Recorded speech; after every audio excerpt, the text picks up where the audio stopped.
Hi, I'm Layne, and this is John.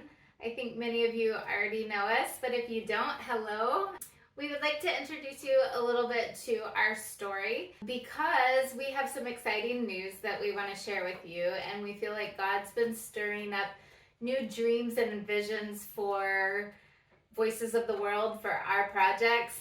We arrived in Mozambique in 2009, which means we have completed 15 years here in Mozambique. And when we got here, we really stumbled on the realities of what it meant to be a cancer patient in this country and what care for cancer patients looked like. And not just cancer patients, but incurable illnesses. We recognized the need for a family and for a home for these people during the duration of their treatment and sometimes at the end of their lives.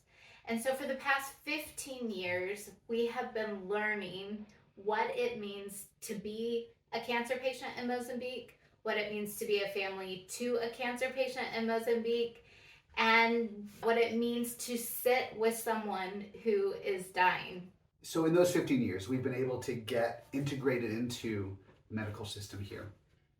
We've learned that here in Mozambique, the medical system teaches the sick and the dying, and it teaches their families that they're just unwanted and unseen. It's something that the church is supposed to be good at.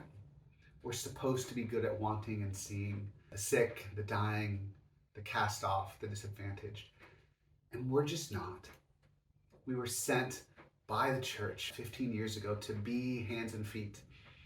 And we found that more are needed. We believe that the God of Genesis 16:13 that says, "You are the God who sees me," is the God of Mozambicans who are sick and dying. Seeing the sick and the dying around us, seeing them here in Maputo, here in the southern part of Mozambique, not just the ones that come into our home from far away, is something that we have to respond to.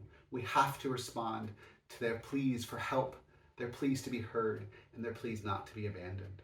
So what can we do about that? Over the last few months, God has been birthing this new idea inside John and I to start a new project outside of Casa Ahava, which has been super faithful to these patients from the provinces who were coming to get their treatment. But there is a need, like John said, for local people who have cancer.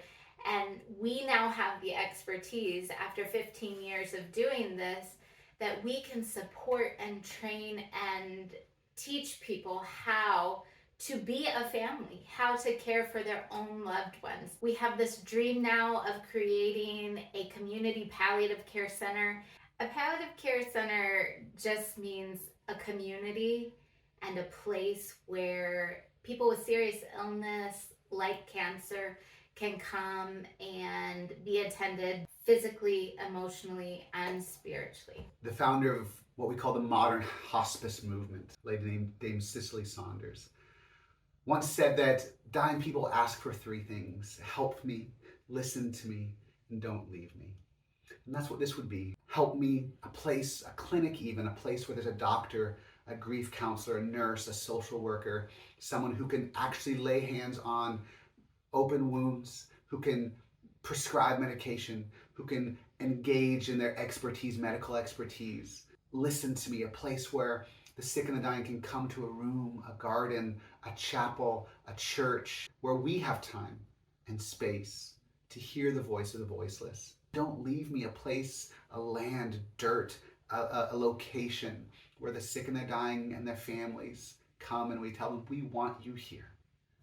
We want your community, your loved ones to come and bear faithful witness with you to what's going on in your body. Why us? We've been talking about the 15 years of experience that we've gained, but we also have had the privilege of doing some more formalized study, and I have my master's in palliative care, and I'm close to finishing my doctorate of palliative care, and I feel like with these newfound skills, I will be able to offer leadership and guidance and training to help foster a passion with other nurses and doctors and volunteers who can embrace this idea that the sick are still people. They're still wanted, and they still need us.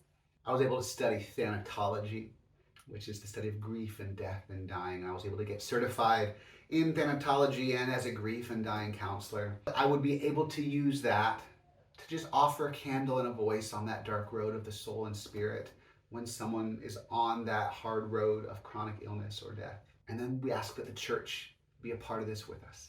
We ask that the body of Christ join us in bearing faithful witness to those who are often forgotten, those who are often unseen. Send us to be hands and feet and come alongside those who are alone more often than not. So what do we need? It feels almost like an impossible ask for me, but I am being challenged to just trust God that if this is His plan and His will, that He will provide for it. So we're really asking for a two-staged process. First, we need $75,000 to purchase land nearby to our current home.